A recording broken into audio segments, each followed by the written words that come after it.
soup? Welcome to Tales Tomorrow. I'm Morrow, your storyteller for today. With me have some more RPG horror stories. Guys, I got a random question. What is your thoughts on ASMR? Like if I were to get really close to the mic and talk so deeply, would that be considered ASMR? Do you want some tippy tappies on the microphone? Would that be better for your ASMR experience? I have a friend that does ASMR and I watched her do her ASMR stream and make my ears tingle in the worst way possible. It felt like somebody was violating me in my ear holes. Anyway, aside from that, let's get some RPG horror stories for today, shall we? Yeah.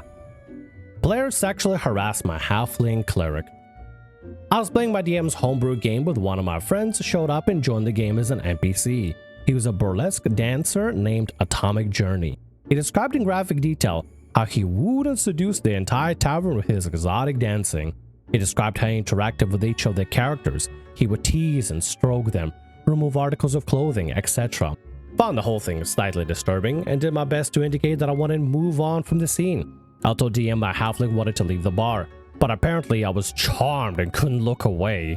I even tried to hide under the table, wanted to roll stealth, but it was too late. Atomic Journey grabbed me from underneath the table, smothered me in their breasts, and started sliding a silk glove between my legs. My friend contacted recently to unpack what happened.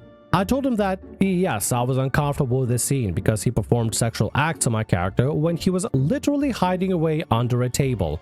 He responded that I should explain the boundary to our DM so that this doesn't happen in the future. He has yet to apologize though, which I find very sad. I feel like I should have to specify that I don't want to be sexually assaulted in our D&D game. Does not go without saying. I agree with you. No, yeah, if you're not comfortable with this sort of thing. If this was not covered in session 0, then it should be expected for this campaign just because a friend is joining to play an NPC. And I don't care how burlesque of a dancer they are. I don't care how they're wooing everybody here specifically. You gonna say that you just gonna force me to be charmed without a saving throw? Really? Like the least they could do is allow the players for a little bit of self-autonomy, but the DM does not even allow you the self-autonomy to just get away. You clearly don't want to be a part of this, but no, you have to be a target of the sexual harassment. And yes, in a sense it is. Your character is getting sexual harassed that are, mind you, unwanted. Now, I personally wouldn't really mind somebody just out to get flirty with me personally. Me as in person behind Morrow. Morrow would be extremely grouchy over it. He wouldn't want people touching him unless he's getting paid for that sort of thing. And even then, a lot of boundaries from that sort of thing, just in case, no weird touching anyway. Having to have your character be forcefully be put in this kind of sexual charged situation when you don't want your character to be in it, yes, I think it's incorrect and wrong for the DM to do. Honestly, I think DM and your friend are in the wrong for trying to force everybody through this sort of thing. What about the other players? What do the other players say about this? Was they also uncomfortable about it? Do you guys have a talk and discuss that, hey, maybe we don't have this be as a forced thing in the future? I don't know. I feel like at the end of the day, this is a perfect time to have a sit down and to discuss about boundaries with your DM and your friend specifically, because clearly your DM and friend were in cahoots about pulling this crazy sexy burlesque dancer thing. But also, unless it was originally designed to be that kind of game, don't just shove this kind of thing into the game. Don't bring your sexual fetishes to D&D. Leave them at home, or at least establish from very early on if this game is going to be a sexy kind of game, Leave the sex at the door, not on the table in front of everybody. I'm trying to eat my soup and it's difficult when people are having sex on the table. Anyway, move on. Anyway, let's move on to the next story for today. What technically was my first ever TTRPG experience. Pretty short and mild horror story, all things considered, but I'll be damned if I didn't make me confused to high hell. Around a year ago, I, a minor, had a pal, also a minor, who played TTRPGs and did systemless one-on-one text RP. While I only did text RP, he wanted to get me into TTRPGs, so they invited me to a play-by-post game of around 4 people, excluding the GM, to ease me into role-playing games. I was immediately down, especially because of the system, which was Kane, a grim darkish system based on Chainsaw Man, Jujutsu Kaisen, and other things. I joined and introduced myself, mentioning the fact that I'm a minor. Everyone says hi and goes scour the Discord server to read everyone else's intros where I notice everyone else is an adult, 18 to 25.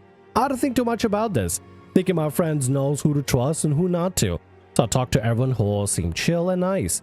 GM explains the setting and rules, nothing mentioned not safe for work if I remember correctly, and then we get to character creation. I made a nerdy and awkward 15-year-old minder, exorcist who can control the cursed spirits of the setting, with an intense passion for horror and the military. Everyone else's character didn't really matter except for our main problem player, the oldest of the group who played a 30-something-year-old femme fatale, she said, was heavily inspired by Makima from Chainsaw Man. In the RP, we did like 2 mini missions before the incident that I enjoyed a lot. But now looking back on it, there were a ton of weird crap I ignored, some being main problem player always describing how tight her clothes were. Main problem player would describe how her hips swayed every once in a while. Another player would constantly talk about how cute my binder was. Then the incident happened. We were investigating a Sin who was destroying and haunting a small town, which caused main problem player and me to investigate where the Sin had recently run off. Next post I see after mine is, in short, her player character taking her shirt off in front of my player character, pushing mine into the ground, straddling my player character. Okay, I don't know who needs to hear this, but this is a minor. As a player whose PC is also a minor. Leave minors fictional, otherwise actually it's not even fictional minor. You literally the player character, the player themselves is a minor. Even if the character was of age, the player is not. Don't do this kind of thing. Don't straddle a minor's player character regardless of what the player character is. But also it's even weirder. You have your quote-unquote femme fatale Makima kind of fanfic character straddling a minor, played by a minor. This is not okay. This isn't your anime. This isn't anime. This is real life, you sicko. Listen, I don't care how old your anime girls are, like you 16-year-old magical girls and shit like that you totally go goo goo gaga over. I couldn't care less. This is reality. Don't do this kind of thing in reality. Do not harass minors. Leave minors alone. Leave kids alone. What the fuck is wrong with this person? I immediately asked if this was a joke or something, to which all I get response from her is a question mark when the DM goes online and tell them about this, and they say it's roleplay, just resisting character if you're feeling uncomfortable. What? To this, I immediately tell my pal who keeps on making crappy excuses for them, and while I'm DMing, my pal, main problem player, responds again with, "Did it get too naughty too fast for you?" After that, I blocked everyone involved and just left the server. God. To this day, I'm just confused on what the thought process behind everyone here was.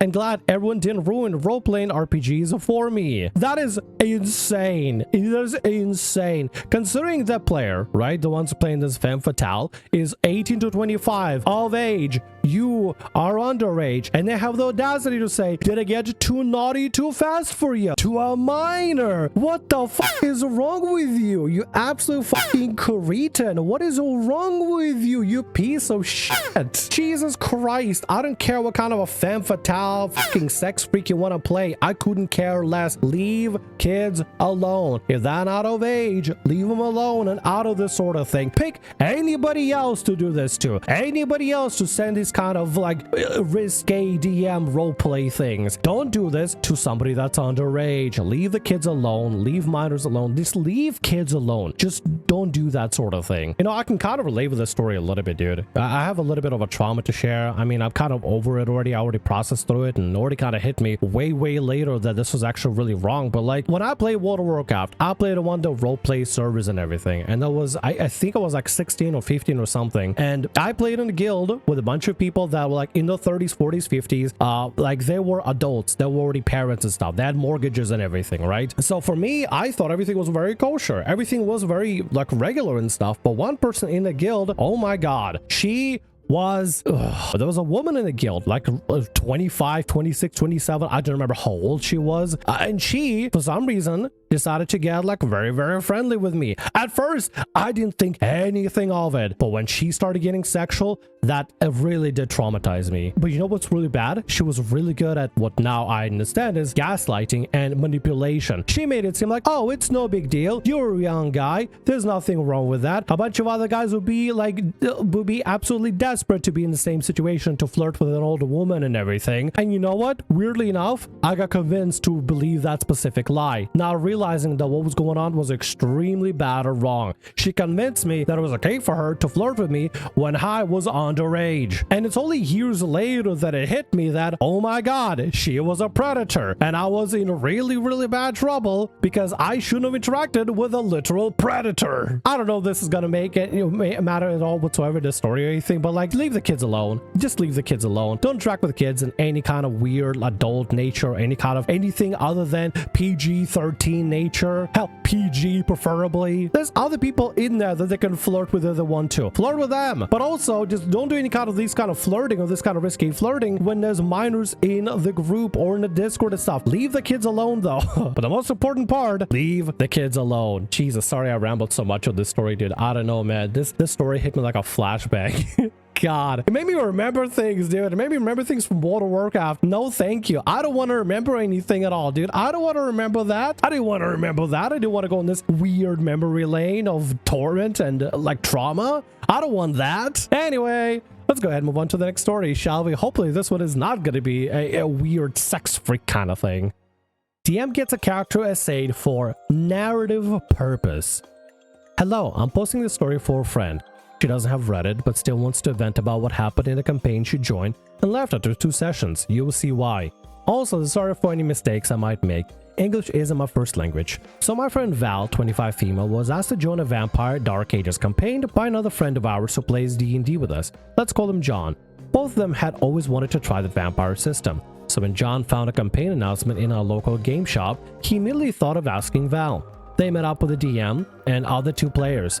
They're not really relevant to the story, to get to know each other. Mind you, Val was the only girl at the table. During the session 0, the DM was clear that the campaign was going to deal with heavy topics and asked if there was anything the players didn't feel comfortable with. Among everything they discussed, Val said she absolutely drew the line at even the mention of SA, as she's a survivor herself and still going to therapy because of it. John and the other players obviously agreed with her, and they wouldn't feel comfortable role-playing or even hearing about it. DM simply said, okay, and moved on with character creation. First session rolls in, and when I met up with John and Val, they were all happy telling me about their characters and what they did. Val was playing an 18-year-old girl who just became a vampire after losing her husband. For those who don't know, Vampire DA is set in the Middle Ages, and DM asked the players to try and be as faithful as possible to the times. But the second session is where everywhere goes wrong. At Val's character debut in a vampire society, DM starts describing how the character find themselves surrounded by darkness, with a voice guiding them and telling them to close their eyes, trust their senses, and let their desires run wild. He then proceeds to describe in detail a scene in which the characters all get essayed, with Val even being approached by the same vampire who turned her, which in Vampire Universe is something kind of like her father. Okay, I don't understand. Like, does the DM have no like sensibility or object permanence? Everybody at the table like, hey, well, yeah, we really want to do SA and stuff, so that's a big hard line. Or rather just not do that and go without SA and stuff. DM literally said, okay. And then immediately the very first introduction scene is, you all are SA'd. Like, dude, what are you doing? You asked your players for if they have any specific things they're not comfortable with. Your players told you they're not comfortable with SA, and the first thing you do is bring that specific thing that they said they're not cool with into the game immediately. Was the original like session 0 question to ask people that weren't comfortable with that sort of thing is to figure out what specifically to start off with? Let's say, for example, the rest of the players said, I ain't okay with body mutilation. What are you gonna do, DM? Start off the session with body mutilation at that point? I feel like at that point the DM is just literally baiting and fishing for things to start the campaign with something traumatic and edgy, just to be like shock factor, memorable kind of thing. I don't know, man. Val immediately interrupted him. When Ballistic telling him she was clear she didn't want to deal with the topic, they locked herself in the bathroom because she was having a nervous breakdown. John later told her that the DM tried to justify himself by saying, it's not a say, it said the character let their desires run wild. And then, it's important character development. It's not. SA is not important character development. Dude, what DM says, you know what, player? I think SA is good for character growth. Where, in this situation, this is a character growth moment. It's not character, it's trauma. Character development is figure out how to move on past things like that. Not the trauma itself. It's like if somebody runs you over with a bus trying to isekai into an anime world, but you don't get isekai. Now you just have broken legs. Driver steps out and says, Well, think of it as character development. What? This DM is literally a moron. You could have your finger cut off because of some sort of a chainsaw accident, and they'll be like, hey, look, character development. Balls got slammed into a car door, character development. Accidentally stepped on a nail, character development. I gave yourself a paper cut, character development. Got traumatized forever, you can never sleep again, character development, according to this stupid dumbass DM. This only got the DM a punch in the face by another player who was very, very mad at the situation. Val obviously left the campaign, and so did John and the others. They never spoke to the DM ever again, but apparently he's been posting a new campaign announcement. One of the requirements now is, don't be a snowflake. My brother in Christ, the least you can do in the very beginning of the campaign is to let people know the specific things that are going to be in the campaign, so that if they don't want to be in the campaign, they can opt out and leave. This is something you can clear in session 0. You give them the expectations of what sort of things the players are going to be expected to deal with throughout the campaign, and if they're not cool with it, they can opt out and leave, and you can find different group of players. That's the whole point of advertising your campaign properly and being clear and concise about it, not baiting your players for what kind of trauma they want to have, so you can include that trauma specifically in the very beginning, and try to justify by saying it's not SA, it's character development is the stupidest thing ever. Trauma is trauma at the end of the day, and using someone else's trauma and using trauma just in general for your quote-unquote storytelling and character development is not a good approach, bud. I'm not somebody that supports violence, and having the DM be punched in the face by something like this, I feel like it, while warranted very much so, I'm not somebody that supports violence. However, I wouldn't stop the player that punched the DM in the face. I feel like those are very much warranted in this situation. Dealing with police charges for assault is not worth it, but at the end of the day, if somebody decides they want to do it regardless of it because somebody is a piece of crap and deserves it, then I mean, they're taking the risk in that point. But I'm just gonna say I wouldn't snitch on a player that punched the DM in the face. That's all I'll say. Personally, I feel like this DM is a piece of shit. Utterly just the biggest troglodyte that ever existed on the dredges of Reddit. Probably also uses Reddit pretty regularly to try to find ways to traumatize the players. They want more for character development. Dude, that is insane. What an insane premise. Yeah, no, we're gonna start off with SA for character development, guys. This is gonna be great. It's gonna be such a revolutionary important moment for your character development. SA. If somebody says that SA is important for your character growth and character development, you run for the hills. You just run for the hills and just don't play with that DM ever. Do yourself a favor, avoid this kind of DMs at all times. And with that, that's gonna be all our stories for today. I want to thank you very much for watching, and thanks so much for being here. If you like what I do, consider subscribing to the channel and leaving a like. Also, if the RPG Horror Stories ever goes down, or if you want to submit your own personalized horror story, email is down in the description below. I'll see you again in more Tales tomorrow. Bye-bye.